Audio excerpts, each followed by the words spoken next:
Hey YouTube, it's Thomas here. So today I'm at my other friend's place, and once again we're here to talk about another high-end system, which probably is about 30,000 plus when it was brand new. Now my friend here has been into audio for quite a while, way longer than I have been, and he has played with many more speakers than I have. Not to mention he has been experimenting with a lot of high-end preamps, amps, and so forth, as well as DAC. So today I want to give a quick intro to his system, but I'll probably go into more details when I talk about his speaker. This is a very nice man cave. The room is treated acoustically, and he has his home theater just like I do. I'll do a separate video on his home theater because his home theater changed my perception on what a home theater should be. So let's start with the DAC here. He has the Oppo Sonica. So what he told me, he's tried a few DACs too, and the Oppo Sonica is one of the best DAC he has owned. But he bought it mostly for the convenience. It has a great Wi-Fi functionality. You can do DSD 256.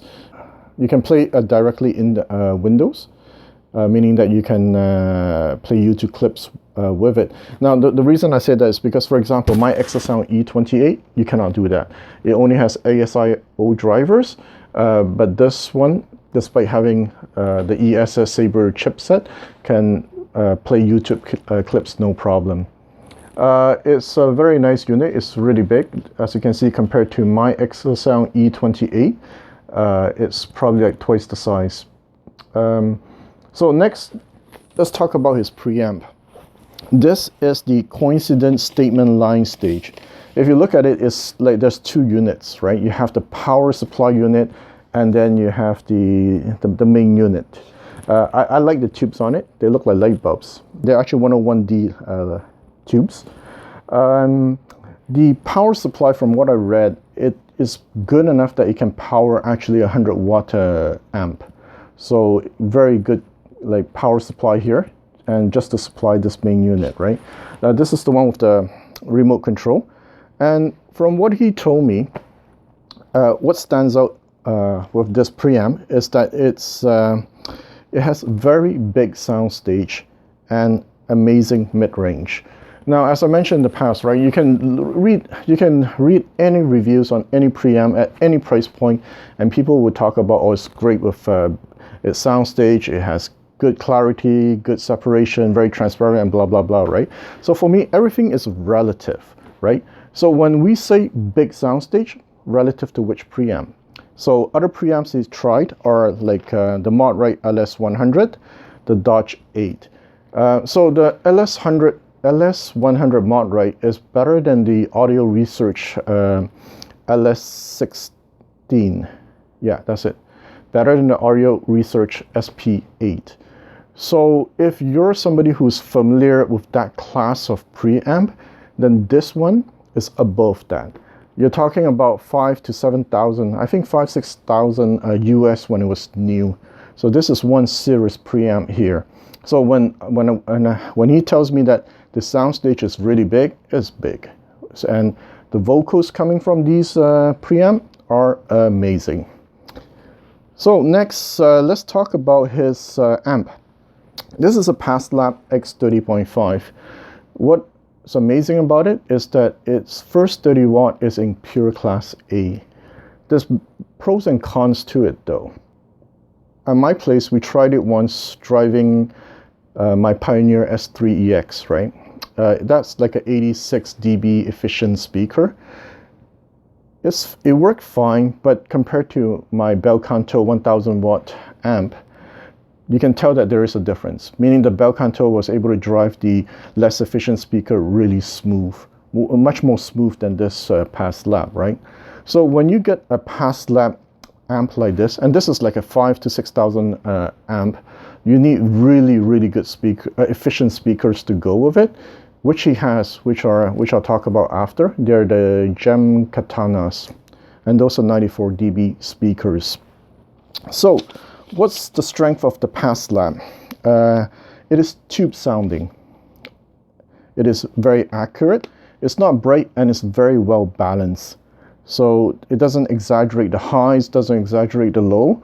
And for my friend who really likes tube amps, that's why he bought it, right? He used to use tube amps.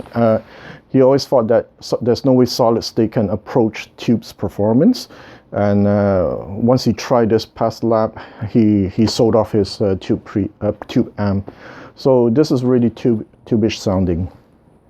So the last thing I'm going to talk about is his speakers, the Katanas. Now these are $15,000 speakers.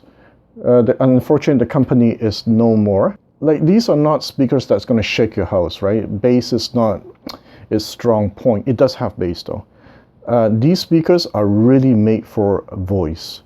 So, and the fact that we can drive it with this Passlab at 30 watt class A is really, I'm tempted to say it's really magical.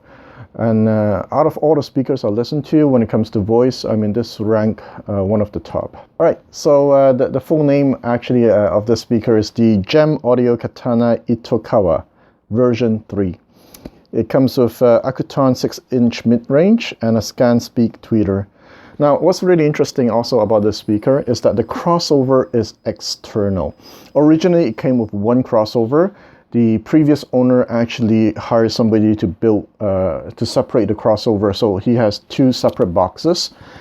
And what's interesting also is that with the crossover external to the speaker, my friend, whenever he tried different speaker cables, it doesn't affect it that much. Like at my place, when I change a speaker cable, there's a difference. Here is just very subtle, the change, whenever he changed speaker cable. Now, he said that it matches very well with silver cables, but as I mentioned, it's not like a big change. Like we brought over my friend's transparent ultra speaker cable. That's like a $3,000 cable. Plugged it in, it's like, sounds about the same as his cable. So that's a very interesting part about this speaker. There's no binding post at the back of the speaker. It comes with this weird cable. Anyway, I'll show a video of that cable. So, in short, right, this is like speakers. This is a speaker that is really made for vocal. It's very sweet mid-range, and it's very tube friendly because of the 94 dB. So my friend tried it with before this Passlab. He had this amp that was using a 845 tube, and actually, sorry, 45. The tube was 45. And he said that, yeah, it matches really well. And the 45 tube is actually more sweet sounding than the 300B and the 283. So if you're somebody who's into tube, and if you have this Katana speakers, you might want to give the 45 tube a try. I'm not going to go into the cables. There's tons of cables here. They're all very good cables too, but there's just too many cables here. So another thing, so let's take a look at the room. On the left and the right of the speaker, you have these diffusion panels. I think I don't think my wife will accept these kind of diffusion panel in my house. So yeah, he's really lucky that he can put this up. It definitely helps. You have a bass trap on top left and the top right. You have other absorption panels. So when I clap my hand here, there's not a lot of reverb, right? But it's not a dead room, so yeah, it's pretty good. There's some rooms where I go in, when you clap, you can hear a big echo, and here you don't have this problem. So something I do want to add is before he had these diffusion whatever thing you have, this panel here, he actually was using the absorption panel on the first point of reflection.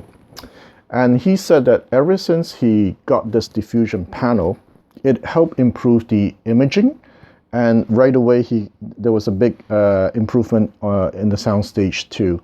There's a certain pattern to this. Is, you know, the shortest wood here is 3-inch and the longest is 1 feet, right? So it's not just random design, right? There's a formula to it. So I would love to have this at my place, you know, to improve the soundstage and the imaging.